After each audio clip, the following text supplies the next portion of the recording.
Imagine you're sitting down with a friend over coffee and they ask you, hey, what's the deal with creative accounting? Is it really as shady as it sounds? You take a sip, lean in, and start explaining. So let's break it down. Creative accounting is like dressing up a pig. It's when companies manipulate their financial statements to make their business look healthier than it actually is. Picture this, you're trying to impress someone on a date. Instead of showing up in your usual jeans and t shirt, you throw on a sharp suit, throw in some fancy lingo, and suddenly you're a whole new person. That's what companies do with their financials. They'll bend the accounting rules or even stretch them to create a more appealing picture for investors, creditors, and anyone else who might be looking at their books. Now, here's the kicker. This isn't always illegal. Sometimes it's just a gray area, which makes it even more tempting for companies to dive in. They might think, hey, if I can boost my earnings a little, I can get that bonus or keep my stock price up. But let's be real here, while it may not break the law, it definitely breaks trust. When stakeholders find out that they've been misled, it's like finding out your date was just using you for free drinks. Not a great feeling,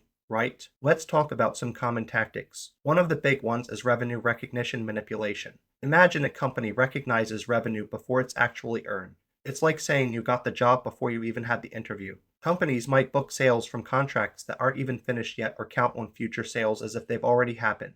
This can make their financial health look robust when it's really just smoke and mirrors. Then there's expense manipulation. This is where companies play around with their expenses to inflate profits. Instead of showing an expense right away, they might delay it or classify it as an asset. It's like saying you'll pay your rent next month, but acting like you don't have any bills this month. It creates a false sense of security, doesn't it? And let's not forget about asset valuation manipulation. Companies may overvalue their assets, making them seem more valuable than they are. It's like saying your old car is worth way more than it actually is just because you've got a sentimental attachment to it. This can lead to inflated financial ratios that mislead investors about the company's actual health.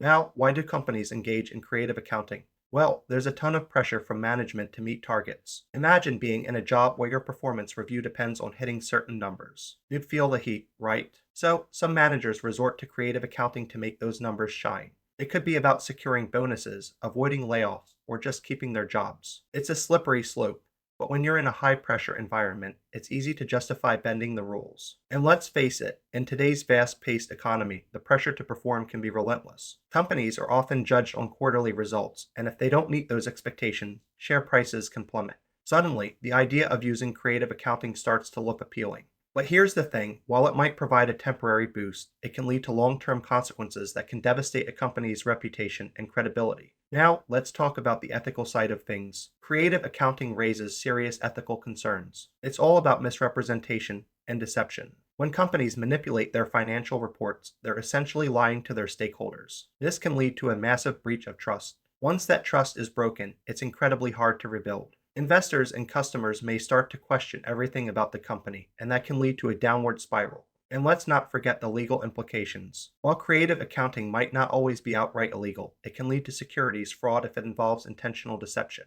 Regulatory bodies like the SEC are always on the lookout for companies that play fast and loose with the numbers. If they catch wind of deceptive practices, the consequences can be severe, including hefty fines and even criminal charges. So, what can we do about it? First and foremost, we need to prioritize transparency and integrity in financial reporting. Companies should be held accountable for their financial statements and be encouraged to follow ethical accounting practices. Investors and stakeholders need to educate themselves about creative accounting methods so they can spot potential red flags. If something seems too good to be true, it probably is. In the end, creative accounting might offer a quick fix, but it's a dangerous game. The long-term damage to a company's reputation, investor trust, and market integrity isn't worth the short-term gains. Companies should focus on building sustainable practices that foster trust and transparency. Because at the end of the day, it's not just about numbers, it's about people, relationships, and the long-term health of the business. So, next time someone asks you about creative accounting, share this perspective.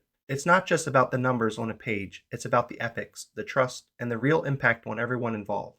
And who knows, you might just spark a meaningful conversation about the importance of integrity in business.